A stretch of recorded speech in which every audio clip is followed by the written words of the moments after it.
The Nifty IT index has gained 23% so far in 2024, following the 24% return it had generated in 2023. And these strong gains are despite the sector seeing earnings downgrades as discretionary spending got crunched and corporates focused on cost-cutting initiatives. Now, the big question is, what's in store for the Indian tech sector in 2025? First, brace yourself for a lot of headlines on H-1B. It's already started with two camps being formed in the Trump administration. There are deep fissures. And Trump, who was once a critique of the program, has come out and supported the H-1B worker visa, calling it a great program. But on to the fundamentals now. Goldman Sachs is constructive on the Indian sector heading into the new year.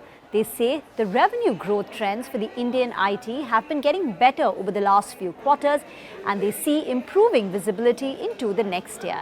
They're forecasting a 7% year-on-year revenue growth for the companies under their coverage in FY26, an acceleration versus the 4% growth in FY25 and the 1.5% in FY24. Now, this is largely driven by the strength in the US economy, which is 60% of the Indian IT revenues, and sectors like BFSI, consumer, tech doing well, partly offset by weakness in Europe, 25% of the revenues, and sectors like manufacturing and telecom, which is still a bit subdued. What also supports Goldman Sachs' constructive stance in Indian IT is the recent positive commentary from US banks at the Financial Services Conference, the guidance from Accenture, increasingly more sanguine commentary from industry peers, and from their IT spending surveys. Having said that, Goldman does expect near-term volatility and potential company-specific factors that may cause revenue or margin disruptions or pressures in the short term.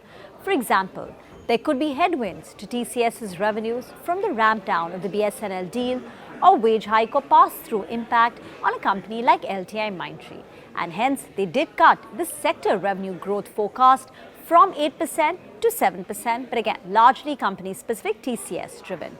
They also expect most of the pressures to be in the street numbers by mid-Jan 2025, post which they see limited room for estimate downgrades. Investec, on the other hand, is not so constructive. They expect the risk reward is unfavorable as they continue to see potential for marginal results downgrade. They say IT stocks are trading at peak premiums over Nifty despite a lower growth. And another point to contend with is deal wins have weakened. So what is your opinion on IT stocks going into 2025? Do write in to us.